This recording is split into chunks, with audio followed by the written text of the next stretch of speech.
என்றால் கடைசி வரை காயப்பட்டு கொண்டே இருப்பீர்கள். எவர் ஒருவரிடம் புரிதலும் நிதானமும் இல்லையோ அவருடன் சேர்ந்து பயணிக்கும் அத்தனை பேருக்கும் வாழ்வில் நிம்மதி இருக்காது என்பதே உண்மை. எல்லோரிடமும் அன்பாக இருங்கள், அதில் தவறேதும் இல்லை. ஆனால் யாருடைய அன்புக்கும் அடிமையாக இருந்து விடாதீர்கள். பிறகு அந்த அடிமைத்தனத்திலிருந்து நீங்களாகவே நினைத்தாலும் வெளியே வர முடியாது. ஒரு காலகட்டத்திற்கு பிறகு நாம் கடந்து வந்த பாதைகளை திரும்பி பார்க்கும் போதுதான் தெரிகிறது, நம்மை எல்லோரும் உபயோகப்படுத்தி கொண்டார்களே தவிர நமக்கு யாரும் உதவியாக இல்லை என்று. தேடி தேடி போய் யாருக்கும் அன்பை வாரி வழங்காதீர்கள். பிறகு அவர்களிடத்தில் உங்களுக்கான மதிப்பு குறைந்து கொண்டே போய்விடும்.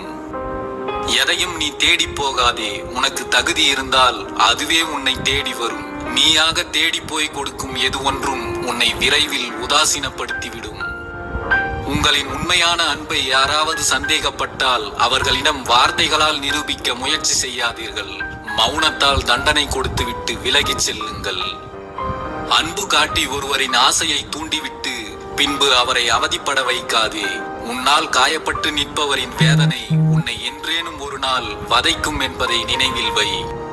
இங்கு ஏமாற்றங்களை சுமந்து கொண்டு வாழ்வதை விட எதிர்பார்ப்புகளை குறைத்து கொண்டு வாழ்வதுதான் சிறந்தது. நெருக்கமான உறவு உங்களை விட்டு விலகிவிட்டால் உங்கள் இதயம் உடைந்து விட்டது, வாழ்க்கையே முடிந்து விட்டது என்று நினைத்து விடாதீர்கள். சிலருக்கு அங்குதான் தெளிவான வாழ்க்கையே ஆரம்பிக்கிறது. நமக்கானது எதுவும் நம்மை விட்டு ஒருபோதும் பிரிந்து செல்வதில்லை. நம்மை விட்டு பிரிந்து சென்றால் அது நமக்கானது இல்லை என்பதை புரிந்து கொள்ளுங்கள். நீ யாருக்காக உருகி உருகி வாழ்கிறாயோ அவர்கள்தான் சில சமயங்களில் உன்னை வேறு யாரோ ஒருவருக்காக உதாசீனம் செய்து விடுகிறார்கள். இரக்க மனம் கொண்டவர்களை கூட இரும்பாக்கி பார்க்கிறது சிலரின் சுயநலமான சிந்தனைகளும் நடத்தைகளும். எந்த எதிர்பார்ப்பும் இல்லாமல் பழகவும் வாழவும் கற்றுக்கொள்ளுங்கள். இங்கு எல்லோரும் எல்லா நேரங்களிலும் ஒரே மாதிரி இருப்பதில்லை. மனம் சற்று அதிகமாகவே காயப்படுகிறது நாம் அன்பாய் நேசித்தவர்கள் நம்மை அலட்சியம் செய்யும் போது. வேதனைகளும் சோதனைகளும் நமக்கு வருவதே நம்மை சுற்றியுள்ள மனிதர்கள் எப்படிப்பட்டவர்கள் என்பதை நாம் அடையாளம் கண்டுகொள்ளத்தான். யாரிடமும் உன் ரகசியங்களை பகிர்ந்து கொள்ளாதே. நீ யாரிடம் உன் ரகசியங்களை சொல்கிறாயோ அவரிடம் உன் சுதந்திரத்தை அடகு வைக்கிறாய் என்பதை புரிந்து கொள். ஓயாமல் பேசிக்கொண்டே இருப்பவரையும் ஒரு வார்த்தை கூட பேச விடாமல் மன அழுத்தம் கொண்டவராய் மாற்றி விடுகிறது சிலரின் வார்த்தைகளும் நடத்தைகளும். வாழ்க்கையின் யதார்த்தங்கள் புரிய வரும்போது புன்னகை கூட மௌனத்திற்குள் ஒளிந்து கொள்கிறது.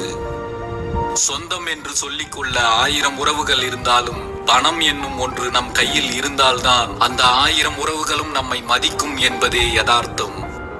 நட்பாக இருந்தாலும் சரி, உறவாக இருந்தாலும் சரி, 4 அடி தள்ளியே நில்லுங்கள். போதிய இடைவெளி உள்ள உறவே இறுதி வரை விலகாமல் தொடர்ந்து வரும். வாழ்க்கையில் நாம் மகிழ்ச்சியாக இருப்பதற்காகத்தான் பணத்தையும் செல்வத்தையும் தேடி அலைகின்றோம். ஆனாலும் நம்மில் பல பேர் நம் மகிழ்ச்சியை தொலைத்துவிட்டுத்தான் பணத்தையும் செல்வத்தையும் தேடிக்கொண்டிருக்கிறோம்.